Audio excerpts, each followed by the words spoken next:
The murderous rise of Vladimir Putin to power has been a mystery for decades. Through state censorship and propaganda, very little information has been preserved from those days. But one thing is sure, many have lost their lives. During his mandate as Prime Minister of Boris Yeltsin, a series of bombings hit 4 apartment blocks in the cities of Donetsk, Moscow, and Volgodonsk. With 300 dead and 1,000 wounded, this was a mass tragedy, resembling the Russian equivalent of 9/11. The handling of the crisis by Vladimir Putin set him apart from other politicians and quickly gained him many supporters. But fewer people know that during that time, journalists from the famous Russian newspaper Duma had received reports for those same bombings a couple of days prior to the bombings themselves, suggesting government involvement with the events. Even more curiously, on the 23rd of September, only 10 days after the first bombings, a suspicious device, just like ones used in prior bombings, was found and defused in the city of Ryazaz, and 3 Russian Special Forces agents were caught shortly after they planted them. While searched, those same agents were found to carry a white powder substance called RDX, or Research Department Explosive.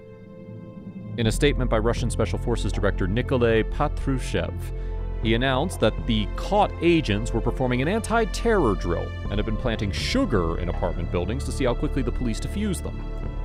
And again, Prime Minister at the time, Vladimir Putin, praised the vigilance of the local police force and the people of Ryazny, and ordered the bombing of Grozny, starting the Second Chechen War and rising to power.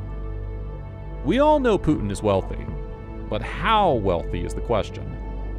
His official presidential salary is only around $130,000 per year, which doesn't seem like much. But financier Bill Browder has suggested Putin's net worth may exceed $200 billion. But how exactly would that work? Well, Putin has a history of exploiting his power. For example, he was almost fired from his position in the external relations of the mayor's office in St. Petersburg after using his powers to approve the export of $93 million worth of metals in return for foreign food aid that never really came. Currently, he is the major shareholder in many Russian gas exporters like Surgatneftgaz, Gunvor, and even Gazprom, some of which, of course, deny connection with the president, but still profit from loosening of regulations, government contracts, and other political favors. He is also the owner of many luxury estates all over Russia, including one valued at over $40 billion. But of course, again, none of those estates are directly under his name, and he denies all connections to them. Now, check out this video. It'll simply blow your mind. Click right here.